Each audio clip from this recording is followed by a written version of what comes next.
বাংলাদেশের ফুটবলে নবজোয়ার জাতীয় দলকে নিয়ে ফুটবল ভক্তদের প্রত্যাশাতেও এসেছে ইতিবাচক পরিবর্তন। মহাদেশীয় ও বৈশ্বিক আসরের শিরোপা জিততে চায় বেঙ্গল টাইগার্স। এই বাকবদলে যে কজন ফুটবলারের নাম আসে তার মধ্যে অন্যতম সমিত সোম। বাংলাদেশের জার্সিতে সমিতের অভিষেক এখন সময়ের অপেক্ষা মাত্র।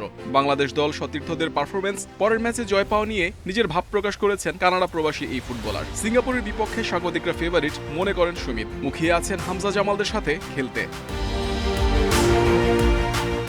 ভুটান ম্যাচে না খেললেও মাঠে বসেই খেলা দেখেছেন সমিত, আর তাতেই দলের সাথে মাঠে নামার প্রহর গুনছেন। বাংলাদেশে আসতে পেরে খুবই খুশি সমিত। মিডফিল্ড পজিশনে যারা খেলবেন তাদের সাথে বল পাসিংয়ে ভালো বোঝাপড়া হবে আশা তারকা মিডফিল্ডারের। সতীর্থদের প্রশংসায় পঞ্চমুখ সমিত। সিঙ্গাপুর ম্যাচের দল নিয়ে আশাবাদী সমিত। ভুটান ম্যাচে বেঙ্গল টাইগার্সের দাপুটে ফুটবল মনে ধরেছে তার। বাংলাদেশের ফুটবল ভক্তদের ভালোবাসা দেখে অভিভূত হয়েছেন। দলের সাথে যুক্ত হবার পাশাপাশি সিঙ্গাপুর ম্যাচ খেলতে মুখিয়ে আছেন। দলে কোন ভূমিকা পালন করবেন সেটা নিয়ে কাজ করছেন সমিত। সতীর্থদের সাথে মানিয়ে নিয়েছেন জাতীয় স্টেডিয়ামে প্রথম অনুশীলনে। হামজা জামালদের সৌহার্দ্যপূর্ণ আচরণ আত্মবিশ্বাস বাড়িয়েছে সমিতের।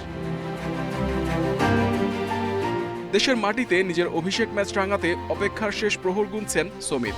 10 জুন জাতীয় স্টেডিয়ামে এএফসি এশিয়ান কাপ বাছাই পর্বের ম্যাচে সিঙ্গাপুরকে আতিথ্য দেবে লাল সবুজের প্রতিনিধিরা। দেশের জার্সিতে সেই ম্যাচেই দেখা যেতে পারে সমিতকে। কন্ডিশনের সাথে মানিয়ে আলো ছড়াতে প্রস্তুত সমিত। দর্শকদের প্রত্যাশা পূরণের চাপ সামলাতে পারবেন তো? হামজা ফাহমিদুল জামালরা অবশ্য সমিতের সাহস বাড়াবে। ঘরের মাঠে এবার অভিষেক রাঙানোর পালা তারকা মিডফিল্ডারের।